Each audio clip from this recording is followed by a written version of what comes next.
नमस्कार दोस्तों। आज हम आपके लिए लेकर आए हैं हिंदी आवधिक आकलन प्रपत्र सप्ताह 10 2024-25 कक्षा 2 का है।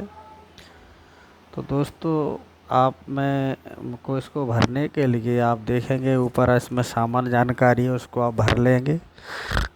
इसके बाद जैसे ही आप बच्चों के नाम वगैरह लिखने के बाद इसमें मेन आएंगे मौखिक भाषा विकास पर। तो आप किसी भी बच्चे से पूछेंगे कि आप कोई भी कहानी या कविता सुनाओ, तो उसमें 3 स्थितियां बनेगी। या तो बच्चा कुछ नहीं बोला होगा तो कुछ नहीं बोला वाले में टिक लगाएंगे। यदि कोशिश की है तो आप कोशिश की वाले में टिक लगाएंगे, या कुछ सुना पाया तो उसमें टिक करेंगे। इस प्रकार से आप फिर आगे बढ़ेंगे। ध्वनि जागरूकता, शब्दों में आवाज़ों की संख्या। तो इसमें आपको शब्दों में सही बताई गई आवाज़ों की संख्या पूछना है बच्चों से कि इसमें कितनी आवाज़ें हैं। तो इसके लिए आपको क्या करना पड़ेगा? इसके लिए आपको शिक्षक संदर्भ का, हिंदी की शिक्षक संदर्भ का खोलना पड़ेगी। उसमें आप देखेंगे, उसमें आप ये दिए हुए शब्द हैं, ये ब्लैक पट्टी पर आप देखेंगे शिक्षक संदर्भ का जब आप खोलेंगे इसका तो इसमें जो ब्लैक पट्टी है इसमें इतने ये शब्द लिखे हुए हैं: मकान, टोकरी, गमला, किताब, भारत, बकरी, तराजू। इस प्रकार के शब्द हैं। तो बच्चों से एक एक करके बच्चों को अपने पास बुलाकर उनसे पूछेंगे, मकान बताओ बच्चों उसमें कितनी आवाज़ें हैं या कितनी ध्वनियाँ हैं। यदि बच्चा बता रहा है कि 3 तो सही है। इस प्रकार से अगर बच्चा 4 शब्द सही बता देता है तो आप अधिकतम 4 उसमें ट्रैकर में भरेंगे।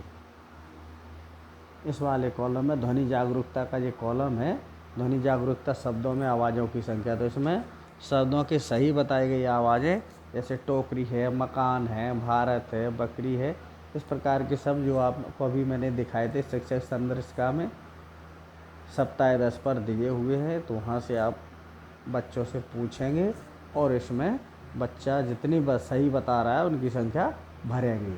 उसके बाद है वर्ण, शब्दांश एवं शब्द पठन। तो ये क्रम से बारी बारी से बच्चों से पढ़वाना है। कुल 27 वर्ण पढ़वाना है सही, और इसमें से जितने बच्चा सही पढ़ पा रहा है उनकी संख्या इसमें भरना है। सही पढ़े गए शब्दांश, कुल शब्दांश 8 में से कितने सही पढ़े उनकी संख्या भरवाना है। इसी प्रकार से सही पढ़े गए कुल 12 शब्द में से बच्चे कितने सही पढ़ पा रहा है। अब ये आपको काम मिलेंगे, उसके लिए भी आपको वहीं शिक्षक संदर्शिका पर ले चलते हैं। वहाँ देखेंगे आप, ये आपके 27 वर्ण हैं।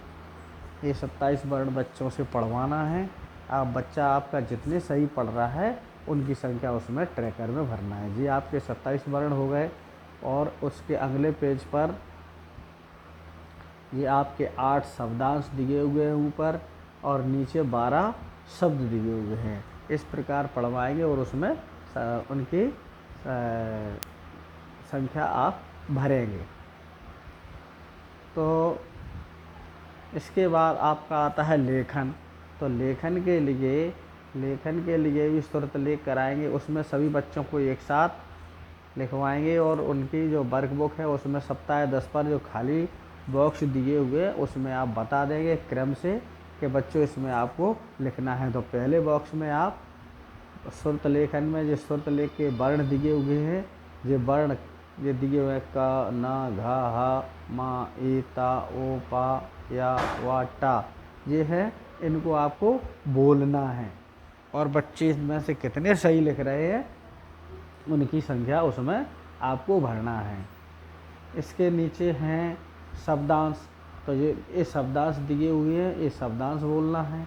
और शब्दांश के नीचे फिर शब्द दिए हुए हैं, सुरत लेखन वाले शब्द नीली पट्टी पर दिए हुए हैं, इन शब्दों को बोलना है और बच्चे उसमें लिखेंगे। जो उनकी वर्कबुक है, देखिए ये है वर्कबुक। इस प्रकार की वर्कबुक है। इसमें ये यहाँ शब्दांश लिखेंगे बच्चे, वर्ण लिखेंगे बच्चे। अब 12 वर्ण में से बच्चे ने कितने सही लिखे उनकी संख्या यहाँ भर देंगे। उसके बाद है यदि शब्दांशों को सुने, शब्दांश बोलेंगे वो बच्चे लिखेंगे। अगर बच्चा ने आपके कितने शब्दांश सही लिखे हैं तो उनकी संख्या यहाँ भर देंगे। शब्दांश के बाद फिर आपका है शब्द वाला है, इसमें शब्द बोलना है। अब इसमें से बच्चा कितने शब्द सही लिख रहा है तो उनको यहाँ भरना है। उसके भरने के बाद आपको अब बच्चे की वर्कबुक चेक करने के बाद आपको पता चलेगा कि बच्चों को कौन सी दक्षताएं नहीं आ रही हैं, क्या उसका आप इसमें लिख सकते हैं। आकलन के आधार पर प्राथमिकताएं आप इसमें दर्ज कर सकते हैं कि बच्चों को आपको क्या सिखाना है। और नीचे ये आपका दिया हुआ है स्टार, लाइक और स्मॉल आइकन जो दिए हुए हैं, इनको देने के बाद आप आराम से आसानी से आप भी आकलन कर सकते हो। तो ये